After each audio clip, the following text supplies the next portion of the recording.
UP की सियासत अभी से इतनी गर्म हो गई है जैसे चुनाव सिर पर खड़े हों और हर पार्टी अपने अपने बयान से पूरा माहौल बदलने की कोशिश कर रही है। ऐसा लग रहा है कि अभी वोटिंग नहीं है, लेकिन लड़ाई अभी से पूरी तरह शुरू हो चुकी है और हर तरफ सियासी हलचल तेज हो गई है। बिहार में थोड़ा ठीक ठाक प्रदर्शन के बाद असदुद्दीन ओवैसी की पार्टी एआईएमआईएम अब यूपी में अपनी पकड़ बनाने की कोशिश में लग गई है और यहीं से पूरा राजनीतिक खेल शुरू होता है।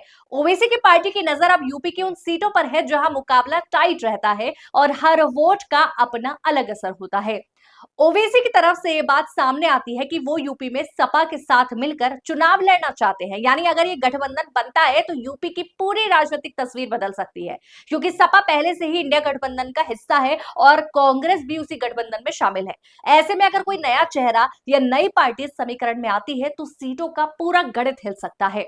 अब सबसे बड़ा सवाल यही बनता है कि क्या पहले से बने हुए गठबंधन में किसी नए खिलाड़ी के आने की जगह है या फिर पूरा सिस्टम वैसे ही चलता रहेगा जैसा अब तक चलता रहा है, क्योंकि यूपी के राजनीति में छोटे छोटे बदलाव भी बड़े नतीजे लेकर आते हैं और इतिहास इसका गवाह रहा है।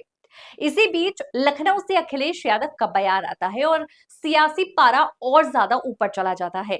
अखिलेश यादव साफ बोलते हैं कि ऐसे लोग बीजेपी को फायदा पहुंचाते हैं और जो भी बीच में आकर माहौल बिगाड़ने की कोशिश करेगा उसका सीधा फायदा बीजेपी को मिलेगा। उनके इस बयान ने एक तरफ से साफ संकेत दे दिया है कि वो इस वक्त किसी भी तरह की नई एंट्री के पक्ष में नहीं है। वो ये भी कहते हैं कि इंडिया गठबंधन जैसा है वैसा ही रहेगा, उसमें किसी भी तरह की नई एंट्री या बदलाव की कोई जरूरत नहीं है। उनका कहना है कि अभी सबसे जरूरी चीज एकजुट रहना है, क्योंकि हाल ही में बीजेपी को हराया गया है और अगर विपक्ष बिखरा तो फायदा सामने वाली पार्टी को ही मिलेगा। अब यहां से कहानी और ज्यादा दिलचस्प हो जाती है, क्योंकि एक तरफ ओवैसी की कोशिश है कि वो यूपी में अपनी जगह मजबूत करे और दूसरी तरफ इंडिया गठबंधन साफ कर रहा है कि वो अपने मौजूदा ढांचे में किसी भी तरह का बदलाव नहीं चाहता है। ये एक तरफ का राजनीतिक टकराव बन जाता है जहां एक तरफ विस्तार की कोशिश है और दूसरी तरफ स्थिरता बनाए रखने की रणनीति।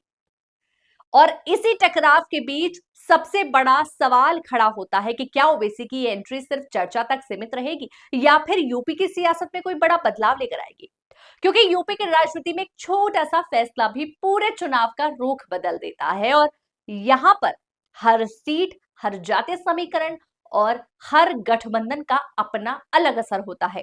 अगर इतिहास देखें तो यूपी में कई बार ऐसा हुआ है कि एक छोटी सी राजनीतिक हलचल ने पूरे चुनाव का नतीजा बदल दिया हो। यही वजह है कि हर पार्टी अभी से अपनी रणनीति मजबूत करने में लगी हुई है और कोई भी पार्टी एक भी कदम गलत नहीं रखना चाहती। सपा की कोशिश है कि बीजेपी के खिलाफ जो माहौल बना है उसे बनाए रखा जाए और वोट बैंक में किसी भी तरह की टूट ना हो। वहीं दूसरी तरफ बीजेपी भी अपनी पूरी ताकत के साथ वापसी की तैयारी में लगी हुई है और हर स्तर पर अपनी रणनीति को मजबूत कर रही है। और ऐसे माहौल में अगर कोई नया राजनीतिक खिलाड़ी एंट्री करता है तो पूरा चुनावी समीकरण फिर से बन सकता है। यही वजह है कि ओवैसी की हर चाल और हर बयान पर सबकी नजर टिकी हुई है, क्योंकि उसका असर सीधा वोटों पर पड़ सकता है।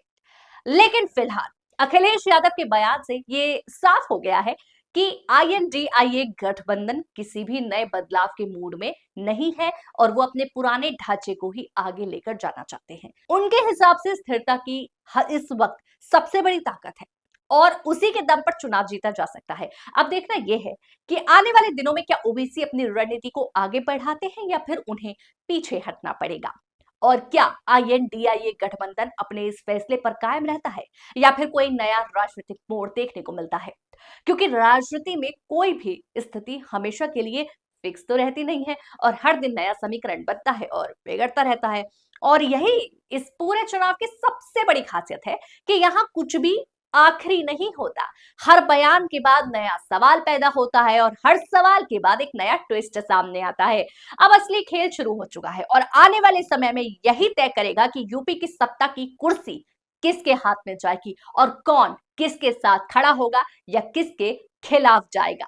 देखना होगा। आप कमेंट सेक्शन में अपनी राय जरूर दीजिएगा और ऐसी ही अपडेट्स के लिए हमारे चैनल को सब्सक्राइब करना बिल्कुल ना भूलिएगा और अगर आप फेसबुक पर देख रहे हैं तो पेज को फॉलो भी कर दीजिएगा।